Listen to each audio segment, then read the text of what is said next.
অমর একুশে বইমেলার খবর জানবো আমরা, তবে একটু আমরা সরাসরি যাচ্ছি বইমেলা প্রাঙ্গণে। আমাদের সহকর্মী মৌমিতা জানাবেন সেখান থেকে। একটু জানতে চাই যে আজকে বেশ কয়েকদিন হয়ে গেল, তো এখন অবস্থা কি মেলার? পাঠক সমাগম কি বাড়তে শুরু করেছে কিনা? মনির, আজ কিন্তু মেলার পঞ্চম দিন এবং দিন যত গড়াচ্ছে পাঠক সমাগম কিন্তু বাড়ছে এবং দিনের সাথে সাথে যতটা দিন গড়াচ্ছে পাঠক সমাগম বাড়ছে।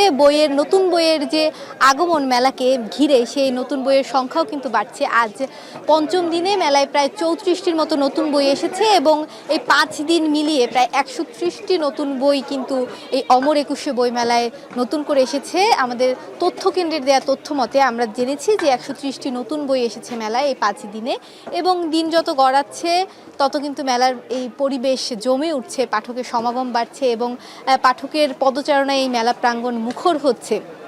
যদিও আজ সকাল থেকে আবহাওয়া এবং আকাশ কিছুটা মেঘলা থাকায় প্রকাশকরা এবং বিক্রেতারা সন্দেহ করছিল, তাদের মনে হচ্ছিল যে আজ হয়তো বা বৃষ্টি হতে পারে, এই মেলা প্রাঙ্গণ হয়তো বা একটু অন্যরকম পরিবেশ হতে পারে, পাঠক সমাগম হয়তো কম হতে পারে, কিন্তু বিকেলের পরে কিন্তু সেই মেঘ কেটে গেছে এবং প্রকাশক এবং বিক্রেতাদের সেই যে অনিশ্চয়তার মেঘ, সেই মেঘও কিন্তু সেই মেঘের সাথে কেটে গেছে এবং পাঠক সমাগম কিন্তু এরপরই বাড়তে শুরু করেছে। এবং ইফতারের টাইমে পাঠক সমাগম কিছু সময়ের জন্য বন্ধ থাকলেও ইফতারের পর কিন্তু সেই পাঠক সমাবেশ আবার পাঠকরা জড়ো হয়েছেন এই মেলা প্রাঙ্গণে এবং এই মেলা প্রাঙ্গণ কিন্তু আবার পাঠকদের পদচারণায় মুখর হয়ে উঠেছে।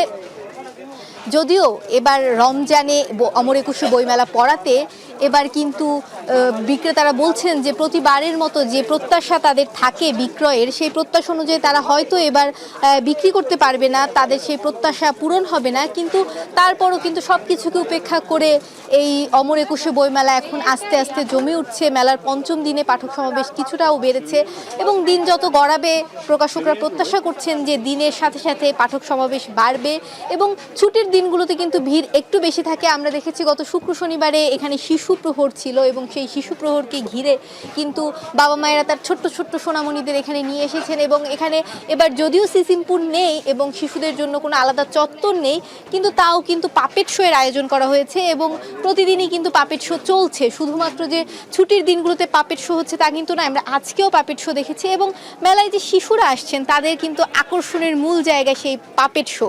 এবং মনির, আমি যদি আপনাকে আরেকটু জানিয়ে রাখি, আমরা যেমন প্রস্তুতির সময় বলেছিলাম যে মেলা প্রস্তুত হচ্ছে, সেই প্রস্তুতির চিত্র কিন্তু এই মেলা প্রাঙ্গণে এখনও রয়ে গেছে, এখনও নানা স্টলে কাজ চলছে এবং আজ কিন্তু আমরা দেখছি যে ইটের রাস্তা, সেই ইটের রাস্তাটি আজকে এখনও কিন্তু সেই ইটের রাস্তার কাজ চলছে এবং বিভিন্ন স্টলের কাজ কিন্তু এখনও চলছে, একটু একটু করে মেলা জমছে। বেশিরভাগ স্টলই রেডি হয়ে গিয়েছে এবং চলছে, কিন্তু কিছু কিছু স্টলের কাজ এখনও চলছে, সুব্যবস্থাপনার ব্যাপারটা এখনও রয়ে গেছে।